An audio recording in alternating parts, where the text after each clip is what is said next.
اکثر لوگ اپنے مرحومین کو، اپنے والدین کو، اپنے بڑوں کو ایصال ثواب کرنا چاہتے ہیں۔ ایصال کا مطلب ہے، وصول سے بنا ہوا لفظ ہے پہنچانا۔ ثواب کہتے ہیں بدلے کو۔ انشاءاللہ ان قریب میری کتاب چھپ جائے گی، ثواب اور اجر کا فرق۔ تو ایک بات اچھی طرح سمجھ لیجئے، ثواب، اجر اور جزا، یہ تینوں لفظ بدلے کے لیے استعمال کیے گئے ہیں۔ بدلہ، ریٹرنز۔ لیکن ظاہر بات ہے، انسان کی زندگی ایک مادی بھی ہے، ایک روحانی بھی ہے۔ مثال کے طور پہ ایک آدمی سگنل توڑتا ہے تو اس کو کیا بدلہ ملنا چاہیے؟ دو بدلے ملیں گے، ایک جسمانی اور ایک روحانی۔ جسمانی بدلہ یہ مل سکتا ہے کہ اس کا ایکسیڈنٹ ہو جائے گا، وہ سگنل توڑ کے جا رہا ہے، اگر اس سے بچ کے نکل گیا تو روحانی بدلہ یہ ہے کہ وہ کیمرے میں آ جائے گا، اس کو میسج آ جائے گا کہ جی آپ کی گاڑی سیز ہو جائے گی اگر آپ پیمنٹ نہیں کریں گے۔ تو ظاہر بات ہے نا، وہ پینلٹی جو آپ کو نظر نہیں آ رہی ہے۔ یہ مثال دینے کا مطلب یہی ہے کہ کوئی بھی بدلہ، تو آپ یقین جانیے میں نے قرآن سے 18 آیتیں نکالی ہیں اور آلموسٹ کتاب جو ہے مکمل ہو چکی ہے۔ اس کو میں نے اس طرح اوراق پہ لکھ کے پورا اب اس کو پرنٹنگ کے لیے دے دیا ہوں، پہلے وہ TTP ہو جائے گا۔ سمجھانا مقصود یہی ہے کہ کوئی بھی کام آپ کریں گے اس کا ریئیکشن آپ کو ملے گا، لیکن کچھ کام ایسے بھی ہوتے ہیں جو اگر آپ اچھے کر کے جائیں تو اس کا فائدہ دنیا والے بھی اٹھا سکتے ہیں۔ کچھ ائمہ لکھتے ہیں کہ 3 پشتوں تک وہ کام چلے گا، کچھ لکھتے ہیں 7 پشتوں تک چلے گا۔ ایون بائبل میں بھی ہے کہ 4 پشتوں تک چلے گا، کہیں لکھا ہوا ہے کہ 7 پشتوں تک چلے گا۔ مطلب یہ ہے کہ اگر ایک گناہ ایک آدمی ایسا کر جائے، ایک ایسی غلطی کرے، ایک ایسا ظلم کرے، تو پیڑھیوں کی پیڑھیاں اس کی سزا بھگتتی ہے۔ لیکن ظاہر بات ہے اس کو پھر اس کا بدلہ ملے گا قیامت کے دن۔ ان تمام باتوں کو مد نظر رکھتے ہوئے اگر صرف لفظی معنی دیکھا جائے، ثوابا یا پھر اجرا، جزا، تو آپ کو ملتے جھلتے اس کے اجزاء جو ہے مل جائیں گے۔ جزا کا مطلب اجزاء سے ہے، اجر جو ہے وہ کرایہ بھی کہتے ہیں، مزدوری کو بھی کہتے ہیں، لیکن ثواب وہ ڈائریکٹ بدلہ ہے جو کہیں بھی استعمال کیا جا سکتا ہے۔ اور قرآن میں جو سب سے پہلی مرتبہ سورہ آل عمران میں اس کی آیت آئی ہے، وہ تو کافروں کے لیے آئی ہے، اور اللہ سبحانہ وتعالیٰ پوچھ رہے ہیں کہ مل گیا نا ان کافروں کو ثواب ان کی حرکتوں کا۔ تو میں یہ غلط فہمی ہمارے لوگوں میں سے میں نکال دینا چاہ رہا ہوں کہ ثواب کا مطلب صرف نیکیاں نہیں ہے، ثواب کا مطلب صرف بدلہ ہے۔ اب ثواب خیر ہے، ثواب شر ہے، وہ یہ الگ بات ہے۔ میں آگ میں ہاتھ ڈالوں گا تو میرا ہاتھ جلے گا۔ ہاں، اگر اللہ یہ چاہے کہ کوئی زبردستی ابراہیم علیہ السلام کو آگ میں پھینک رہا ہے اور وہاں معجزہ دکھانا مقصود ہے، تو پھر اللہ آگ کو حکم دے سکتا ہے کہ تو ٹھنڈی ہو جا۔ تو جزا کا مطلب ہے وہ بدلہ، وہ کرایہ، وہ ریٹرنز جو اللہ تعالیٰ دیتے ہیں، اجر۔ جزائے خیر بھی ہے، جزائے شر بھی ہے۔ اکثر لوگ کہتے ہیں کہ بھئی آپ پورا مکمل لفظ بولیے، جزائے خیر، اللہ تعالیٰ آپ کو جزائے خیر دے، تو جزاک اللہ خیراً۔ تو اس بات کو اچھی طرح سمجھ لیجئے کہ آپ اپنی زندگی میں جتنے کام کریں گے وہ آپ کے ساتھ جائیں گے، اس کا ریئیکشن آپ ہی کو ملے گا۔ اس میں 2 ہیں، ایک تو آپ کو دنیا میں، جیسے میں حفاظت کے پورے تدابیر اختیار کروں گا تو میں محفوظ رہوں گا، غذاؤں میں احتیاط کروں گا تو اس کا رزلٹ یہی نکلے گا۔ بیماری ہوگی تو میں فوراً جاؤں گا، اپنی صحت کا خیال رکھوں گا، بیماری کا علاج کرواؤں گا تو میں ٹھیک رہوں گا۔ تو یہ جو ریئیکشنز ہیں، میں لاپرواہی کروں گا، میں گندی چیزیں کھاؤں گا، ڈرگز لوں گا، گٹکے کھاؤں گا، شراب پیوں گا، تو اس کے نتائج آپ کو پتہ ہی ہے، پھر کینسر ہوگا، TB ہوگا، دنیا بھر کی پرابلمز ہوں گی۔ بے حیائی کے کام کروں گا، زنا کروں گا تو ظاہر بات ہے ایڈز ہو جائے گا اور بری بری بیماریاں ہو سکتی ہیں۔ احتیاط کروں گا تو ظاہر بات ہے صحت مند رہوں گا۔ اتنا کیوں؟ اگر آپ تھوڑا سا چھوٹی سی مثال لے لیں کہ جو لوگ ایکسرسائز نہیں کرتے، جو لوگ اپنی صحت کا خیال نہیں رکھتے، وہ کافی موٹے ہو جاتے ہیں، کافی ان کی حیت بگڑ جاتی ہے، شیپ بگڑ جاتا ہے۔ کوئی میڈیم ہے، کوئی۔ غرض یہ ہے تمام باتیں سمجھانے کا کہ کیا یہ ممکن ہے کہ میں میرے والد صاحب کو کوئی نیکی پہنچانا چاہوں تو پہنچا سکتا ہوں کیا؟ تو اس سے پوری قرآن، پوری حدیث، پوری سنت، پوری سیرت خالی ہے۔ ایک آیت ایسی ملتی ہے، ایک روایت ایسی ملتی ہے جس میں لوگوں نے آ کے پوچھا کہ یا رسول اللہ ہم اپنے والدین کو کچھ نیکیاں پہنچانا چاہتے ہیں، او کما قال علیہ الصلوۃ والسلام، کیونکہ یہ روایت ہے، کس حد تک صحیح ہے یہ قیامت کے دن ہی پتہ چلے گا، لیکن لگتی ہے کہ صحیح ہے، لاجیکل ہے۔ تو آپ صلی اللہ علیہ وسلم نے پوچھا ہوگا کہ کیا تمہارے بڑوں نے کوئی منت کی تھی، کوئی دولت چھوڑ کے گئے ہیں، کوئی ان کی نیت تھی، وہ کرنا چاہتے تھے لیکن نہ کر پائے؟ کبھی انہوں نے سوچا ہوگا کہ میں کہیں ایک گاؤں میں جہاں مسجد نہیں ہے میں وہاں مسجد بنوا دوں، شہر میں ایک مسجد ہے جو ٹوٹی ہوئی ہے اس کو ریپیئر کر دوں۔ انہوں نے یہ سوچا ہوگا کہ میں کوئی کتاب لکھوا دوں، لکھ کے رکھا ہوں، چھپا دوں، اور انتقال ہو گیا۔ کسی کے بارے میں سوچا ہوگا کہ یہ لڑکا جب انجینئرنگ کر لے گا تو میں فلاں صاحب سے مل کے بات کر کے اس کی نوکری کا بندوبست کر دوں گا۔ تو اگر ان کے کوئی بچے ہوئے کام ہے تو تم کرو تاکہ ان کی نیت پوری ہو سکتا ہے میرے والد صاحب نے مجھ سے کہا ہو کہ بیٹا دیکھو اس رمضان میں میرے 4 روزے چھوٹ گئے ہیں، لیکن اگر میں مر گیا نیکسٹ ایئر تو تم میرے 4 روزے پورے کر دینا۔ تو یہ تو کوئی لاجیکل بات نہیں بنی۔ جتنے فرائض ہیں وہ آپ کی زندگی کے لیے ہیں، آپ کے مرنے کے بعد۔ ہاں اگر کوئی منت کا روزہ ہے کہ میں نے یہ منت کی تھی کہ گھر بن جائے گا تو میں اللہ کی خاطر 4 روزے رہوں گا، گھر تو بن گیا لیکن میری موت ہونے والی ہے، میں روزہ رہنے کے قابل نہیں ہوں، اس ٹائپ کی چیزیں ٹھیک ہے۔ تو آپ نے جو فرمایا ہوگا وہ یہی ہے کہ کوئی نیت اگر آپ کرے ہیں تو ایسا خیر کا کام کہ آپ کے جانے کے بعد بھی وہ مسجد چلتی رہے، وہ کتاب سے لوگ فائدہ اٹھاتے رہیں، اس طرح کی چیزیں چلیں گی۔ کہیں کھمبا گاڑ دیا اور لائٹ لگوا دی، ٹھیک ہے، کنواں کھدوا دیا، درخت لگا دیا، لیکن ایک شرط یہاں پر یہ ہے کہ بشرط یہ کہ وہ شخص جنتی ہونا چاہیے۔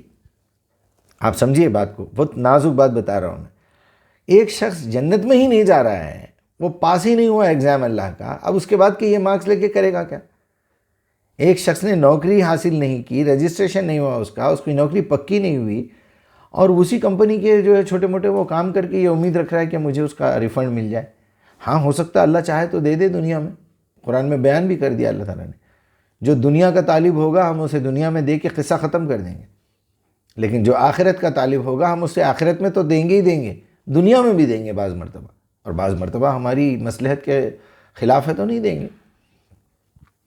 تو جنتی ہونا شرط ہے۔ اگر آپ کے اکاؤنٹ میں آپ کوئی ثواب چاہتے ہیں، اگر آپ یہ چاہتے ہیں میں میرے والد صاحب کے لیے کوئی چیز بھیجوں، تو سوال یہ ہے کہ بھیجیں گے کیا؟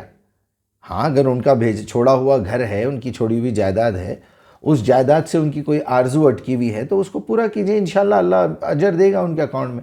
اگر خدا نہ خواستہ وہ جنت میں ہی جانے کے لائق نہیں ہے تو آپ کتنی بھی نیکیاں کیجئے۔ آپ دیکھیے کسی نے الیکٹریسٹی ایجاد کی، کتنی دنیا الیکٹریسٹی سے فائدہ اٹھا رہی ہے۔ ہم قرآن پڑھتے ہیں، نماز پڑھتے ہیں، مسجد میں ایئر کنڈیشنز لگے ہوئے ہیں، مکہ میں اتنے بڑے بڑے کیمراز ہیں، تو جس نے الیکٹریسٹی ایجاد کی کیا اس کو اس کا ثواب ملنا چاہیے؟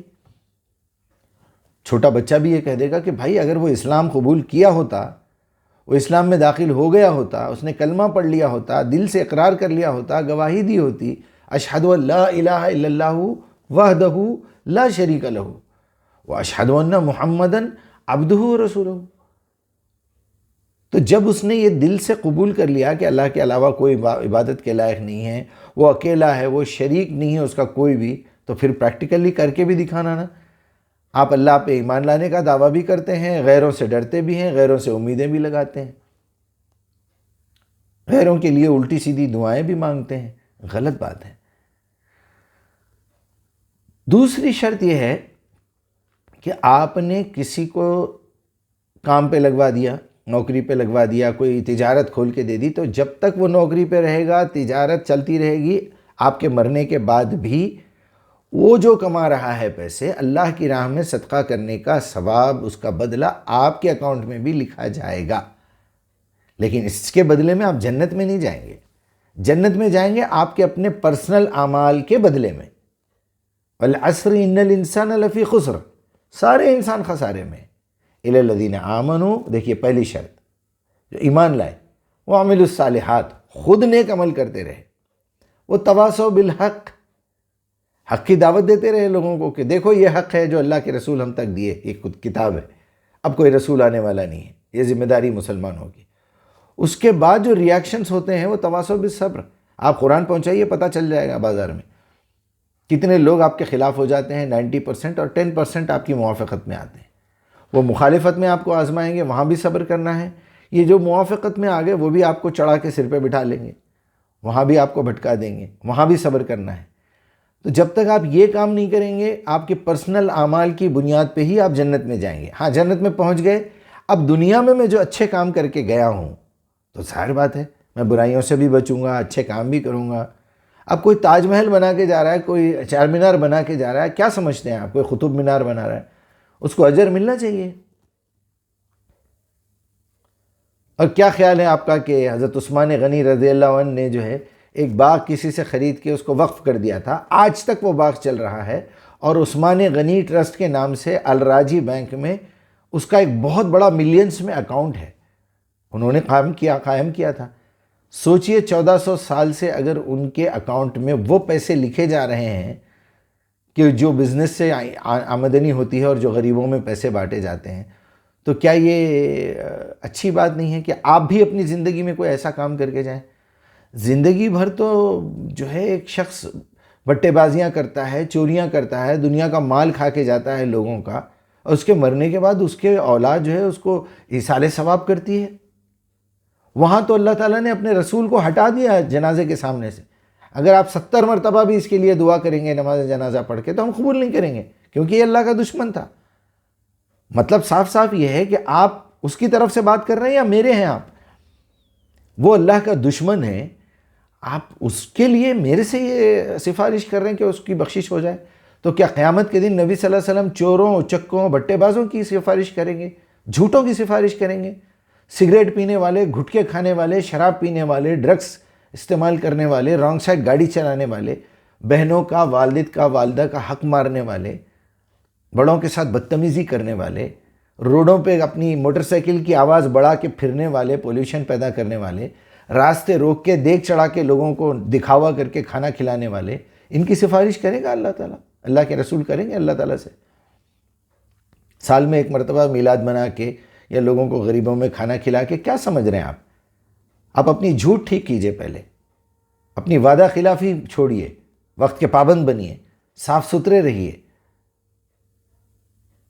غیبتیں مت کیجئے لوگوں کی، امانت میں خیانت مت کیجئے، وہ چاہے اللہ کی دی ہوئی امانت ہو جس میں دماغ ہے، آنکھ ہے، ناک ہے، کان ہے، منہ ہے، زبان ہے، دل ہے، آپ کا جو ہے پیٹ ہے، اس میں غذائیں کھاتے ہیں آپ، اور شرمگاہ ہے. ان چیزوں کی امانت ہے یہ اللہ کے پاس، اللہ کی دی ہوئی، اس کو پورا کیجئے، امانت میں خیانت مت کیجئے. آپ امین ہیں، پھر غصے کی حالت میں گالی مت دیجئے، تب آپ پتہ چلے گا کہ ہم کتنے بڑے مومن ہیں اور کتنے بڑے مسلمان ہیں. اس کے بعد آپ کی کوئی بھی نیکی آپ کے اکاؤنٹ میں اوور ٹائم کی طرح لکھی جائے گی. اب تیسرا اور آخری معاملہ، کسی کو علم سکھا کے جائیے. آج میں آپ کو ایک علم سکھا رہا ہوں، اگر آپ نے اس پہ عمل کیا، آپ نے دوسروں تک پہنچایا، بلغوا عنی ولو آیا، بولے آپ صلی اللہ علیہ وسلم، او کما قال علیہ السلام. ایک آیت بھی اگر تمہیں سمجھ میں آ جائے، مل جائے قرآن کی، تو دوسروں تک پہنچانے کی تڑپ پیدا کرو. کیونکہ اگر تمہارا بھائی جہنم میں چلے گیا اس ایک آیت کے نہیں سمجھ میں آنے سے، یا کبھی ایسا ہوتا ہے کہ ایک آیت کے سمجھ میں آنے سے اس کی زندگی بدل جاتی ہے اور وہ جنتی ہو جاتا ہے، جنت میں جانے کا مستحق ہو جاتا ہے. اور نہیں پہنچائیں گے تو تم بھی جہنم میں جاؤ گے. پھر اس کے بعد آپ نے کہا کہ اگر تمہاری اولاد نیک ہو، اچھی ہو، ایمانداری سے پیسہ کما رہی ہو، وہ جنت میں جانے کی مستحق بن چکی ہو، اگر وہ تمہاری مغفرت کی دعا کرے تو وہ چھوٹے چھوٹے صغیرہ گناہ میں معاف کروں گا جو تمہارے اور میرے درمیان میں ایک دیوار بن گئے تھے. وہ گرنے سے تم جنت میں جا سکتے بے شک، اور میں چاہوں تو معاف کروں، میں چاہوں تو نہیں کروں. یغفر لمن یشاء و یعذب من یشاء. لیکن کسی کا مال کھا کے، کسی کو جھوٹ بول کے، کسی کو دھوکہ دے کے تم 6 بجے تک آ جاؤ اور میں جو ہے 8 بجے تک، مجھے یاد بھی نہیں آ رہا میں نے کسی کو 6 بجے کا وعدہ کیا ہے، تو پھر یہ کون سی زندگی جی رہے ہیں ہم؟ اس کا حساب ہونا ہے۔ خالی وقت میں آپ کیا سوچ رہے ہیں، اس کا حساب ہونا ہے۔ تو میں آج یہ میری کتاب کے آنے سے پہلے ایک چھوٹا سا ویڈیو ریکارڈ کر دوں 15-20 منٹ کا، کہ آپ اس کو سمجھیں، اور میں اس کا لنک بھی جو ہے وہ کتاب میں چھپوا دوں گا، کہ اگر آپ کسی کو ایصال ثواب کرنا چاہتے ہیں تو یاد رکھیے صرف آپ اپنے والدین اور اپنے بزرگوں کے لیے دعائیں کر سکتے ہیں کہ وہ آپ کو دنیا میں پیدا کرے، ان کی وجہ سے آپ دنیا میں آئے، لیکن آپ نیکی نہیں پہنچا سکتے، کیونکہ یہ 3 راستے اللہ کے نبی نے بتا دیے۔ کسی کے لیے ثواب جاریہ کا کام کر کے جائیے، مسجد، درخت، نل لگوا دیا، کنواں کھدوا دیا، قرآن رکھوا دیا، بانٹ دیا، وہاں رکھ دیا، یہ بشرط یہ کہ آپ جنتی ہوں پہلے سے، تو آپ کے اکاؤنٹ میں یہ بھی نیکیاں ٹرانسفر ہوں گی اگر اللہ چاہے تو۔ دوسرا، آپ کسی کو علم سکھا کے جائیں۔ تیسرا، کسی کو نوکری پہ رکھ دیں، اس کو بزنس لگا کے دے دیں، جب تک اس کا بزنس چلتا رہے گا، ایمانداری سے وہ کام کرے گا، تو آپ کو بھی اس کا پرسنٹیج مل جائے گا، بلکہ پورا جتنا اس کو دیا آپ کو بھی دے گا۔ لیکن اگر جنتی نہیں ہیں آپ، تو یہ تینوں کام فائدہ نہیں ہے پھر۔ ورنہ الیکٹریسٹی بنانے والا، ہوائی جہاز بنانے والا، یہ سب جنتی ہونا چاہیے، کیونکہ کافی حاجی جا رہے ہیں جنت حج کرنے کے لیے ہوائی جہاز میں بیٹھ کے۔ تو اتنی سہولت پیدا کرنے والے آج بھی ریڈارز پہ کام کر رہے ہیں۔ ایک خاتون ہے جو میسیجز کرتی ہے، 4.5 مہینے سے سیٹلائٹ پہ کام کر رہی ہے۔ کبھی انٹرنیشنل جو ہے وہ دیکھیے سیٹلائٹ اسپیس اسٹیشن، دیکھیے اس کے اندر کیا کیا ملتا ہے آپ کو۔ غرض یہ ہے بتانے کی کہ آپ کا کوئی بھی ثواب کسی کو نہیں پہنچ سکتا۔ ہاں، وہ خود اپنی زندگی میں کر کے گئے ہیں، اللہ اگر چاہے گا تو پہنچائے گا، لیکن اس کے بدلے میں آپ جنت میں نہیں جا سکتے، یاد رکھیے۔ جنت میں جانے کی شرط یہ ہے کہ آپ خود دنیا میں وہ کام کر کے جائیں، گناہوں کی معافی مانگ کے جائیں، جس کا حق دینا ہے دے کے جائیں۔ دوسری شرط یہ ہے کہ اگر ہماری اولاد ہماری مغفرت کی دعا کر رہی ہے، تو سب سے پہلے اولاد ایلیجیبل ہونا، کوالیفائیڈ ہونا، سرٹیفائیڈ ہونا، اللہ کی نظر میں جنتی ہونا، تو انہیں دعا کرنے کے لائق ہے۔ جیسا ہم حافظوں کے بارے میں سنتے ہیں کہ ایک حافظ 7 پشتوں کی شفاعت کر سکتا ہے، جنت میں لے کے نہیں جا سکتا، شفاعت کر سکتا ہے، سفارش کر سکتا ہے۔ اللہ کی مرضی، قبول کرنا ہے کرے، نہ کرنا ہے نہ کرے۔ پھر خود اس حافظ صاحب کی جو ہے کیریکٹر لسٹ نکالیں گے نا اللہ تعالیٰ، کہ ان کی روڈی شیٹ تو کھلی بھی نہیں ہے اللہ کی نظر میں، انہوں نے جھوٹ بولا ہے، انہوں نے گھٹکے کھائے ہیں، انہوں نے دھوکے دیے ہیں لوگوں کو، بنا سمجھے کہ نماز پڑھتے رہے، پڑھاتے رہے، اور قرآن پڑھتے رہے، پڑھاتے رہے چند پیسوں کے لیے، تراویاں پڑھا کے پیسے لیتے رہے، لوگوں کی دکانوں میں بیٹھ کے کہیں پڑھ دیا تو ناشتہ کروا دیا، کہیں بیٹھ کے بس موبائل میں پڑھ دیا تو کسی نے دوپہر کا کھانا کھلا دیا۔ ایسے نہیں ہوتا، یہ تو آپ قرآن کی توہین کر رہے ہیں۔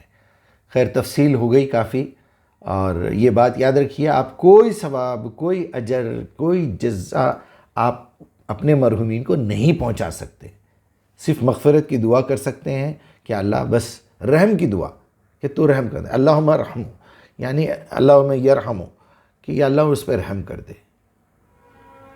اور اس کے لیے بھی آپ کا کوالیفائڈ ہونا ضروری ہے۔ دنیا میں کسی کے لیے دعا کر رہے ہیں تو آپ جنتی ہونا چاہیے، اور آخرت میں کر رہے ہیں تو کسی جنتی کے لیے کر سکتے ہیں، اور باقی کوئی اجر کسی کو نہیں پہنچتا۔ یہ بات اپنے دماغ سے نکال دیجئے، اور اس پہ اگر کھانے پہ کسی اور کا نام لے رہے ہیں، وہ تو کھانا ہی حرام ہو جاتا ہے۔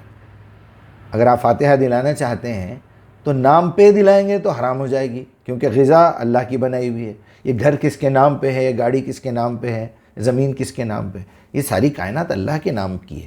کسی کے نام پہ مت کھلائیے، کسی کے نام سے کھلائیے، کہ میں میرے والد صاحب کے نام سے غریبوں میں کھانا کھلا رہا ہوں، یہ انہوں نے چھوڑ کے گئے ہیں، یہ پیسے میں اپنے لیے نہیں یوز کر رہا ہوں، بلکہ ان کی آخرت کے اس کے لیے کر رہا ہوں۔ ان کے دل میں آرزو تھی کہ میں 60 آدمیوں کو کھانا کھلاؤں گا، ایک کفارے کا ان کی نیت تھی، ٹھیک ہے، شاید ان کا وہ کفارہ دور ہو جائے، لیکن ان کا جنتی ہونا شرط ہے۔ اور ورنہ آپ جو ہے اپنا پیسہ، اپنی دولت، اپنا ٹائم، اپنے ایفرٹ سب برباد کر رہے ہیں اللہ تعالیٰ سے التجا ہے کہ میں اگر کوئی غلطی کر رہا ہوں تو میری اصلاح بھی کر دے، اس کی مجھے شعور دے دے، اور اگر میں نے کوئی بات صحیح کہی ہے تو اللہ اس کو قبول فرمائے، آپ تک بھی پہنچائے۔ السلام علیکم۔